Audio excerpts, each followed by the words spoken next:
my name is Isabell De La Cruz, and I am a creative director and photography of Chiarashine Photography. So I own my own studio, and I get to tell love stories and stories of people who make deep impact in the world. I live in San Francisco with my little dog Loaf and my husband Anthony. Oh my goodness. So I think that I've been doing photography professionally for 11 years now. And honestly, I've been doing photography itself since I was able to breathe, since I was able to have a camera. When I was 7 years old, I think, I saved up all of my allowance and bought myself a Keroppi green point and shoot 35mm film camera that that I bought with my allowance because it was just what I loved to do from the very beginning. One thing that I really wish I knew before I started my photography career was just how much of running a business would be beyond just the clicking and the taking of the picture. I think that as a hobbyist photographer, you just really enjoy the adventure and the photo taking aspects of it, but there are so many different things that happen behind the scenes that play into what it means to be a studio owner, and I wish that I knew a little bit more about it because, oh my goodness, it is a lot. So one thing that is really special about what I do in my work is that I get to tell stories that are otherwise unseen. So those tiny little moments that not everyone would notice, or stories of amazing things, amazing missions that people are doing.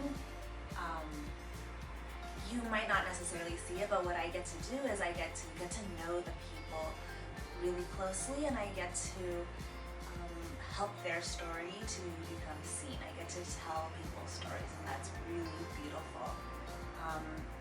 And really what drives me is just the human experience. There's something about being able to sit down and deeply get to know someone that is so powerful, and every single person has so many rich experiences and stories to share to the world, and so many of them are just not seen and not known, and I feel like it's really special to be able to really allow someone's story to be told so that they're just deeply known. So I tried not to think too much into it so that I can give you a really genuine answer. So has photography changed me as a person? It's hard to say because photography is kind of something that I live and breathe, but I will say that there's many things that you learn about yourself in photography, even though you're taking pictures of other things. I feel like I experience the world a lot differently when I slow myself down and when I deeply spend time to get to know a subject or know a human that I'm photographing.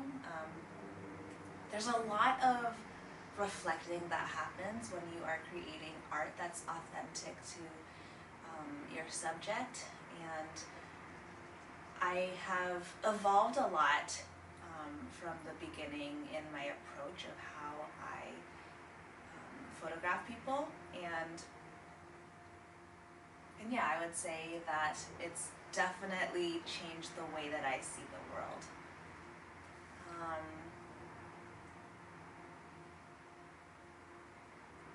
I think that photography and creating art for other people and creating art for myself is also a very special experience, and it's a very different experience, and it's very cathartic sometimes to just create art for yourself and to create a conceptual piece, and I feel like the practice of doing that is very beautiful, and there's very much a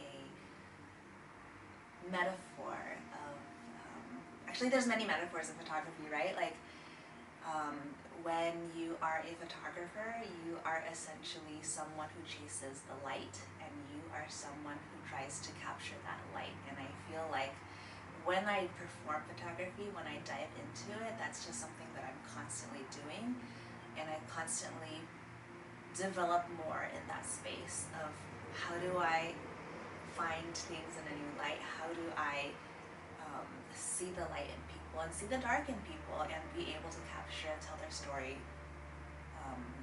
authentically. And I think that just the practice of that, the refinement of that has really developed me as a person, and it's kind of really cool. So people's work, so whose work that inspires me? There's a number that comes to mind. I think about Fan Ho and his Rolleiflex in turn of the century China, where they're kind of in the middle of changing from their like really classic Chinese robe clothing to like kind of Western clothing. And so he would walk the streets of Shanghai, I think, and take these amazing black and white photographs of just people walking the street in Shanghai, and he was really inspired by light and dark and these crazy beautiful light beams and angles, and his work is so beautiful. Another person's work who comes to mind is Vivian Maier, and Vivian Maier is another film photographer. I think she was born in like the 1920s, and something special about her is that she would, like, her photographs were not discovered at all until after she passed away, and they discovered a bunch of her photographs that were just beautiful. So Vivian Maier used to be a nurse who lived in Chicago, and she would bring her camera around and just take pictures, street photography of life. And I think something really special and genuine about her work is that it didn't matter who saw her photos. Like, in her lifetime, her photos didn't matter. But now that you look back at her photos, they're stunning.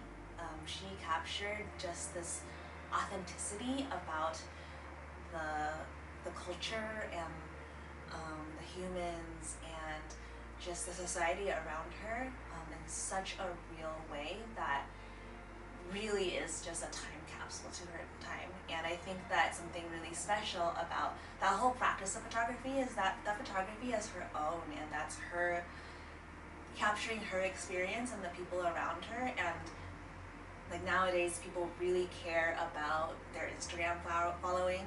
People really care about their Instagram following these days, or their clout, or how many people see their photos, what their analytics are. But Vivian Maier didn't care. All she knew is that she needed to capture photos, and she needed to just take them. And no one even saw her photos until she died. And I just think that that's so profound. And it makes me question myself, like, if I was not making money, if I'm not doing this, if there was no such thing as Instagram, no such thing as social media, or like a way to show other people my photography, would I do it?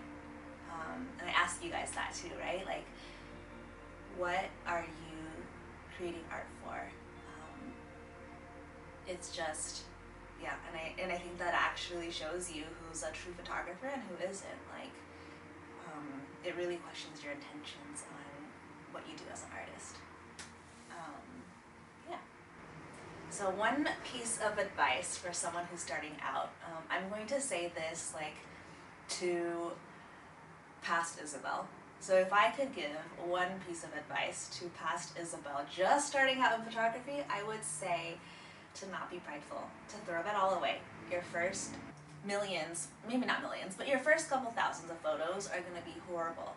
And I definitely thought that they were real good, that they were so good, and that the world needed to see them originally. And they weren't. And I think that if like, they were okay, right? But there were so many things that I could have changed, so many ways to improve. But if you get stuck really early on thinking that your stuff is amazing, and you don't go out to flex that muscle, and you don't go out to push yourself creatively to learn new skills and to keep growing, then you're gonna get stuck, and your photography, your art, your craft is only ever gonna be that good. And so if I could shake the younger version of me to throw away that pride, I feel like any photographer who's who's just starting out would really benefit from that. Just to always be a learner and to always find ways to get better. Yeah, so whether or not you are someone starting out or someone who is fairly well established, throw away the pride. Always be learning, always be looking, and seeing how you can improve and pushing yourself, especially when you are in times of constraint. Don't go out and buy the next piece of gear thinking that that's going to make you better. Like when you're stuck in a pickle, when you are stuck at home because of COVID, it's your chance to push yourself and to really view those times of pinch as times of growth. So yeah, I encourage you guys starting out just to continue to push yourself to work and to throw away that pride.